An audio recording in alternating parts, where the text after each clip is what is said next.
Bismillahirrahmanirrahim. Assalamualaikum warahmatullahi wabarakatuh.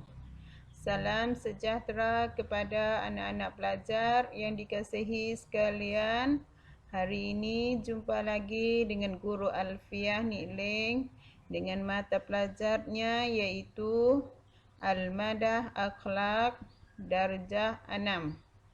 Tajuk yang kita hendak belajar pada hari ini iaitu berkenaan dengan tajuk tulung menulung.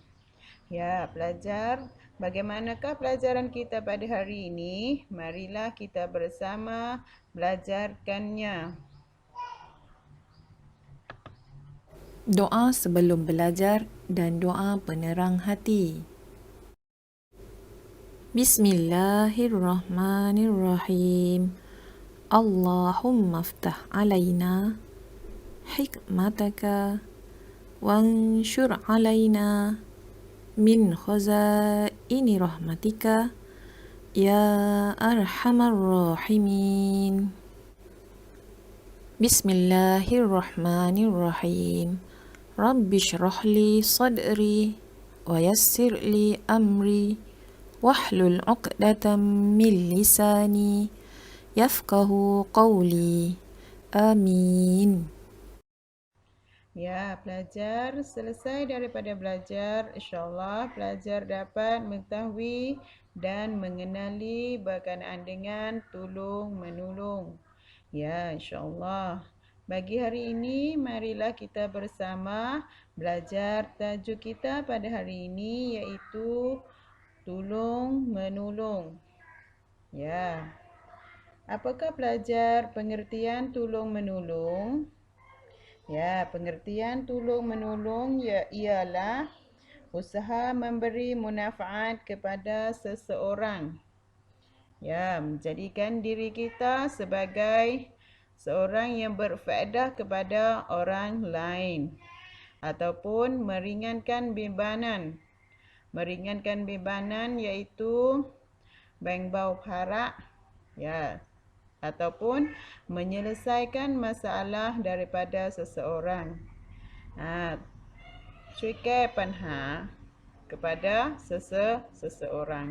Ini sebagai pengertian tulung menulung. Ya, seterusnya iaitu dalil berkenaan dengan tulung menulung. Firman Allah Subhanahu wa taala, A'udzubillahi minasyaitonirrajim. Wa ta'awanu 'alal birri wat taqwa. Yang bermaksudnya iaitu tolong menolonglah kamu di atas kebaikan dan ketakwaan. Ya, pelajar, maksud daripada dalil ini iaitu Allah menyuruhkan hamba-Nya bersifat tolong menolong sesama satu sama lain. Dan pertolongan di sini iaitu pertolongan di atas kebaikan dan ketakwaan, iaitu sebagai dalil daripada Al-Quran dan juga dalil daripada hadis berkenaan dengan sifat tolong menolong, iaitu bersabda Rasulullah sallallahu alaihi wasallam, wa anna allaha fi aunil abdi ma kana al abdu fi auni akhihi, rawahu Muslim. Yang bermaksudnya iaitu sesungguhnya Allah menolong hamba-Nya selama hamba-Nya menolong saudaranya. Ya, pelajar, yang bermaksud ini iaitu Allah akan menolongkan seseorang hamba selama mana hamba itu menolongkan saudara-saudaranya. Ini ialah dalil daripada Al-Quran dan Al-Hadis berkenaan dengan sifat tolong menolong. Ya, seterusnya iaitu manfaat tolong menolong. Ya, pelajar, bagi mereka yang suka tolong menolong, apakah manfaat baginya? Ya, iaitu Islam mengajar supaya bersifat tolong-menolong.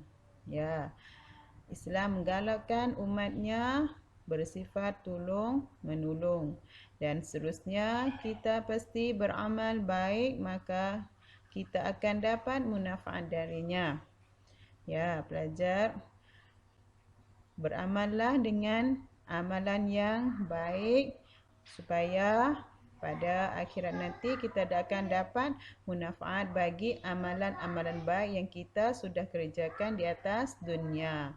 Dan seterusnya iaitu kebaikan yang kita lakukan, maka kita dapat ganjaran syurga.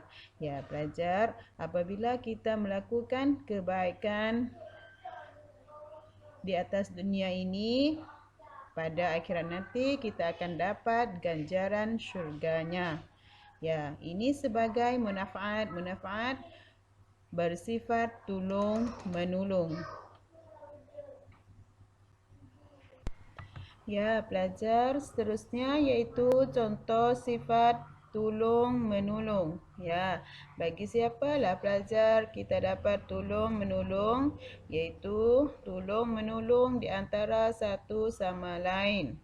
Ya, tolong-menolonglah bagi mereka yang perlu pertolongan daripada kita. Apabila seseorang minta pertolongan daripada kita, pelajar, selalulah kita tolong-menolongnya. Dan seterusnya iaitu tolong-menolong sesama jiran tetangga. Jiran iaitu orang yang berhampiran rumah kita. Apabila jiran minta tolong kepada kita, mestilah kita tolong-menolongnya. Ini sebagai contoh sifat tolong-menolong. Ya, pelajar, akhirnya marilah kita bersama beri kesimpulan berkenaan dengan pelajaran yang kita sudah belajar pada hari ini, iaitu berkenaan dengan sifat tolong-menolong. Ya, apakah pelajar pengertian tolong-menolong? Ya, iaitu usaha memberi manfaat kepada seseorang atau meringankan bebanan atau menyelesaikan masalah daripada seseorang. Itu iaitu pengertian tolong-menolong. Ya, bagaimanakah pertolongan ini? Iaitu tolonglah di atas jalan kebaikan dan ketakwaan. Dan janganlah tolong-menolong dalam perbuatan dosa dan permusuhan. Ya, pelajar, Islam menyuruhkan kita tolong-menolong di atas jalan kebaikan. Dan jangan tolonglah kepada jalan yang dosa atau jalan yang memberikan kita kepada permusuhan. Inilah sebagai kesimpulan daripada pelajaran kita pada hari ini. Guru harap pelajar-pelajar semua dapatnya. Ya, pelajar, sudah selesai pelajaran kita pada hari ini.